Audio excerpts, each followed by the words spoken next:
What's happening, everybody? Welcome back to Game Day with Trey. Of course, this is your host, Trey, and today we're going to talk about this Sunday afternoon NFL matchup between the Houston Texans and the Jacksonville Jaguars. All right, so this game will be kicked off 1 p.m. East Coast time on September 29th in Houston, Texas, NRG Stadium.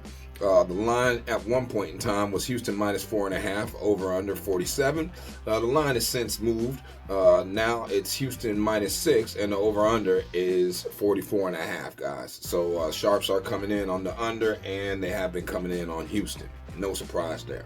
All right, but let's get into this, right? So the Jacksonville Jaguars got off to a rocky start this year, taking a couple close losses in the first pair of outings out there, man. The opener was a 20-17 loss to the Miami Dolphins, and then in game 2 they now lost another close one, 18-13 to the Cleveland Browns. All right, but in game 3 they got rocked, man. They honestly got rocked. Okay, Josh Allen came out there on fire, and they was running the ball all over the place, man. And that's a recipe for success. If you're talking about Buffalo and their future, but if you're talking about Jacksonville, man, that was a shop of horrors for them, man, because they lost the ugly one with a 34-3 deficit by halftime, and it didn't get no better. They lost 47-10 in the blowout loss, man. Trevor Lawrence, he finished with 170 yards, 1 touchdown and a pick.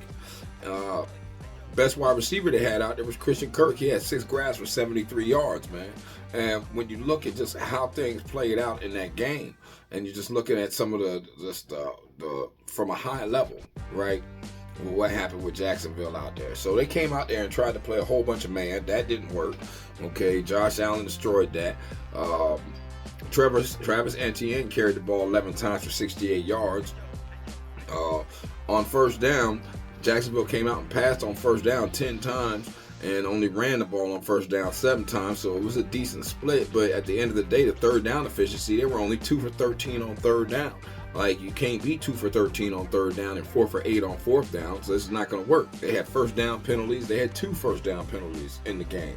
All right, they were sacked 5 times for 53 yards. You can't do that. You just can't come out here and do that. And then they got dominated on the time of possession, 31 minutes and 40 seconds to 28 minutes and 20 seconds, man. And a lot of that time possession at the end was garbage time. And then 2 turnovers to 0 turnovers, you just can't do it. That's why you got whooped 25 first downs to 19 first downs, man. So all that adds up to what happened with Jacksonville. And where Jacksonville sits right now, at a true 0-3 team, okay? Then when you're looking at Houston's coming in here on the Texans side, and they got a couple of close finishes for the first 2 games as well, except they came out on the winning end of it, man. The Texans took the Indianapolis Colts 29-27 in their opener, and then they, handled their business against the Bears 19-13 a couple weeks ago. But on Sunday, when they came against that Viking defense, it was a whole nother ball game, man. Houston was down 14-0 by the end of the first quarter and ultimately got blown out 34-7. C.J. Stroud threw for 215 yards, 1 touchdown, and 2 interceptions, guys. Stephen Diggs led receivers for 94 yards, but that was from 10 catches. Like, that was because he was forcing him the ball. Like what the problem has always been with Stephen Diggs. I knew it was going. I didn't know it was going to come out that game. I should have known that it was going to come out that game, because this is his old team. So of course he's going to come out here and he's going to press in this game, and that Viking defense is one of the best out there, man. Vikings didn't even own the time of possession. Like, Houston had won the time of possession in the game, 30 minutes and 42 seconds. But those 2 turnovers to 0 turnovers definitely hurt. And then if you're looking on how they played on first downs, Texans came out and passed the ball on first down 16 times. They didn't run the ball 1 time on first down. I mean, I understand when you put yourself in a certain situation, but you got to recognize what's going on out there on the field. You can't have 4 and outs or 3 and outs, back to back, and they come out and score on you like that. And then on top of that, look at the third down efficiency. They were only 4 for 14. I mean, come on, man. And then they had a first down penalty. Like, it's just little things. It's the little things that will hold you back in life, man. And that's why you got to fight for every inch. You got to definitely fight for every inch. But when you're looking at these two teams, let's start off with the injury report. So Devin Lloyd's questionable. He's hobbling with a foot injury. Darnell Savage, he's still questionable with quadricep injury. Remains to be seen if he'll be out there. Jarian Jones, he's still questionable with the elbow, fighting off that elbow injury.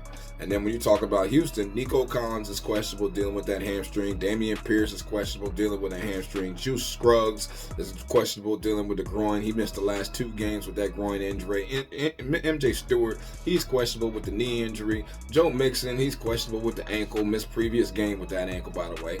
So we don't know if he's really going to be back or not. Then Jarrett Patterson, the backup center, he also questionable, fighting off a calf injury. It's up in the air if he's going to be active. Chris Boyd, he questionable. Tank Dell, he questionable, managing the rib injury. You know, there's just a lot going on right now for Houston in a lot of key spaces, man. A lot of key spaces, which provides a little bit of an opportunity, man. But at the end of the day, you always got to take into account how these two teams have been playing. And so Jacksonville's only averaging 13.3 points a game.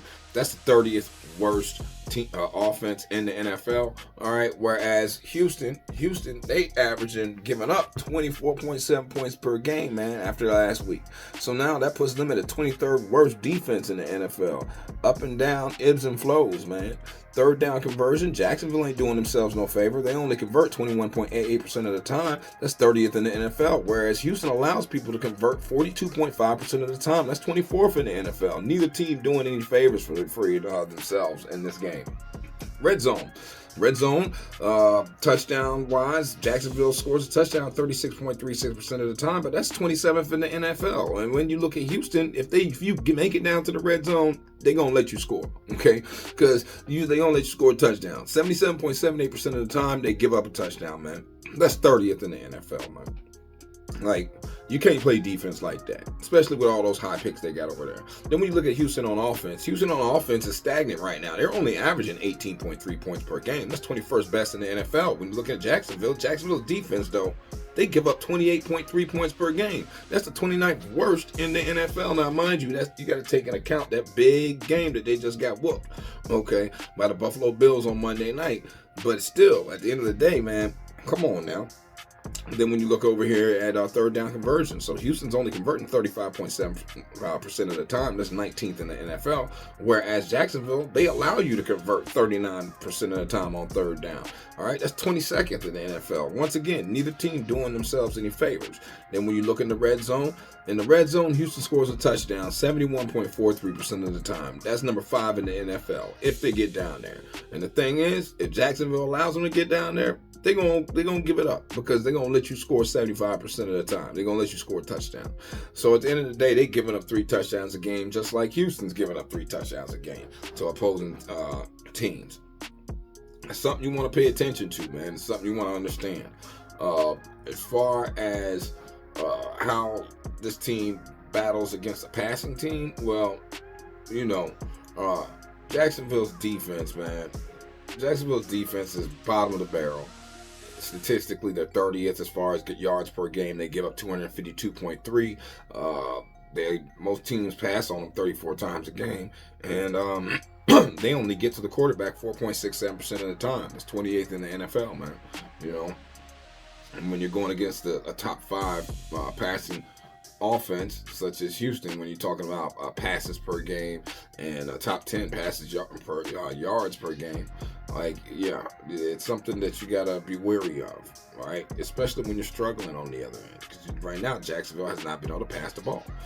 They are 14th in the NFL in passes per game, but they are 27th in yards. So that means they pass the ball 32.3 times per game, but they only get 160.7 yards per game, guys.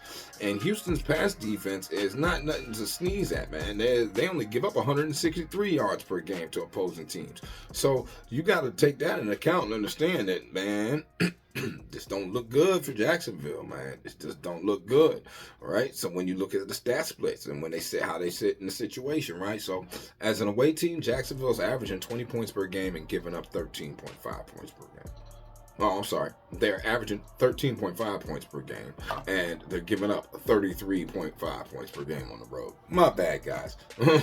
And then when you look at as a home team, Houston's only averaging 19 points per game, but they're only giving up 13. So that's within margin, but that's not within margin of the new line. That's why the line did move to the 6. The Sharps did see that and hopped right on it, guys. So when you look at it situationally, how these two teams look.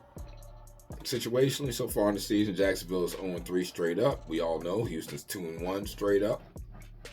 As a home team or a home favorite, Houston is 1-0, and as an away underdog, Jacksonville's 0-2.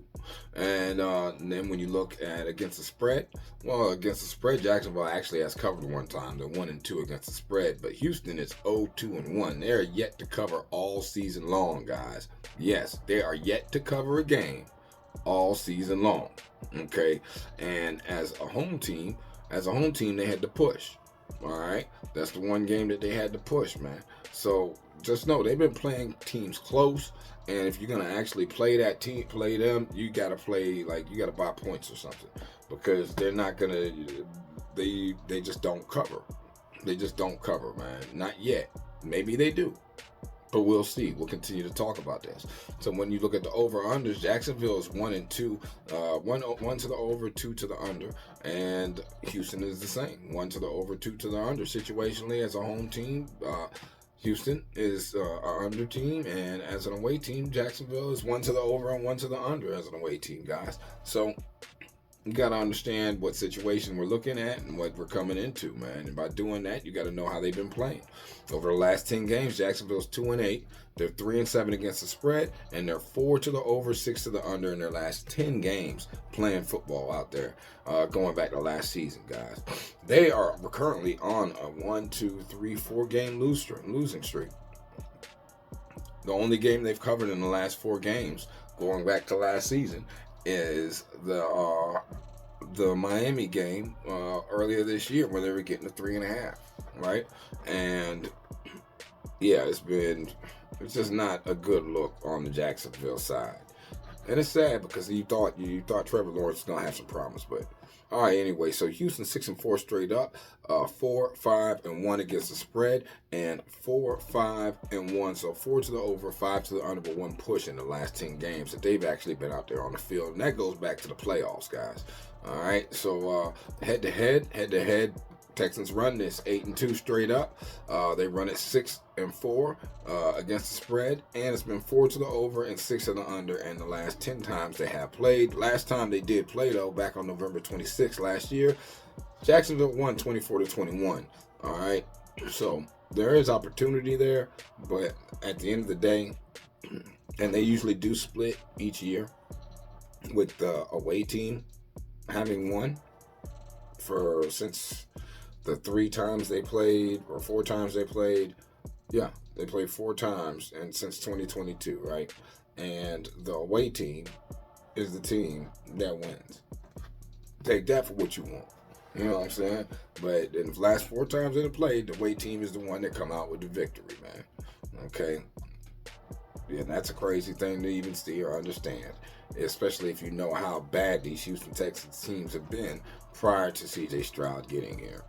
But anyway, I digress.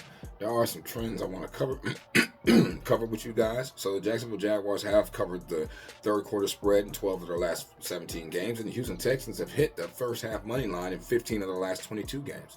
Jacksonville has hit the third quarter game total over in 12 of their last 17 games, and the Houston Texans have hit the money line in 15 of their last 22 games.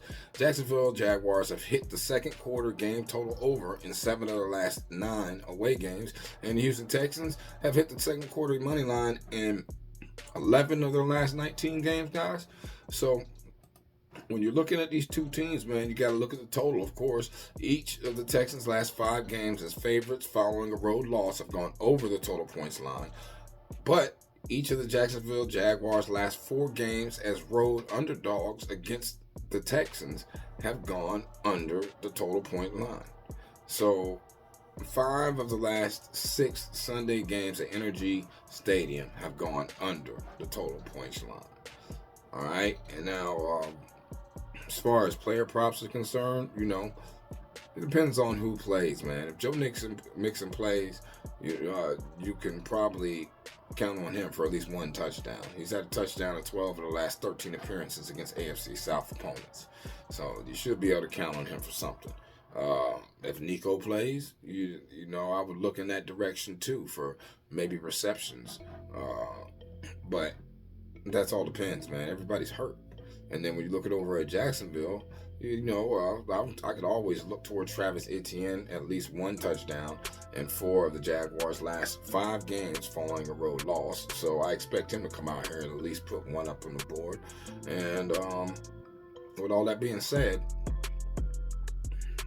having said that the away team has won and seeing that history and seeing, I can't get out of my head how garbage Jacksonville is looking right now, man. Like, this is the most desperate moment for the Jacksonville Jaguars in a decade, because if they don't win this game, that means even with trying to build things and put things around Trevor Lawrence, whatever you guys got going on is not working.